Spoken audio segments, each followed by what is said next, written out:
In 2019, 5.3 million Americans used 10 or more rolls of plastic wrap. Beeswax wrap lasts about a year. It just varies on how often you use it. It's just like plastic wrap in terms of keeping the air out. So you can take any sort of produce and you can wrap it. I know if you're cutting something in half and you want to put it in the fridge, this can actually help to prevent the air from seeping in and helps it last a lot longer. My next swap is to replace single-use tea bags as well as coffee cups and opt for either a metal tea infuser for tea or a French press for coffee. Not all tea bags are compostable. A lot of them actually contain plastic and they also emit little pieces of microplastic into your tea. So usually what I do is I will go to a zero waste store and buy tea in bulk. And again, if you don't have access to a zero waste store, there are places online where you can buy tea in bulk and then you can just simply place it in a metal tea infuser. It's really cute as well. And I just love that you're able to reduce waste and you can also choose how much tea that you want to put in it. And then once you're done, what I like to do is just compost it. So I'll just throw the compost in the freezer.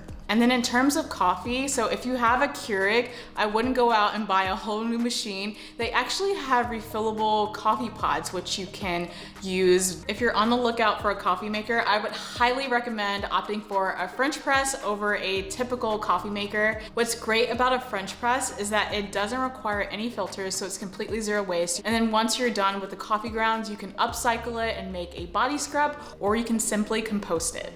My last kitchen swap is one of the most impactful, which is composting versus sending food to landfill. A lot of people think that when you throw your food in the trash that it just disintegrates, but actually because food needs oxygen to break down, it does not decompose because it's piled and piled on a ton of trash, so there is no room for it to breathe. It causes it to off-gas methane, which is about 20 times more potent than carbon dioxide. The way that I compost is I put it in the freezer because you don't want it to smell. I know some people will leave it out, but for me, I want to make sure there's no bugs or any issues like that. Another way is just to upcycle the food scraps before you even compost them. So if you want to take some vegetable scraps, you can actually boil it and make veggie broth, which I think is great because that's just going to reduce waste. As of now, I don't compost at home, but I take it to a farmer's market. And if you decide you want to compost at home, you can buy a composter and you can put it outside if you have access, and you can make your own fertilizer. So there's definitely different ways that you can use food scraps instead of just throwing it in the trash, which will end up in landfill.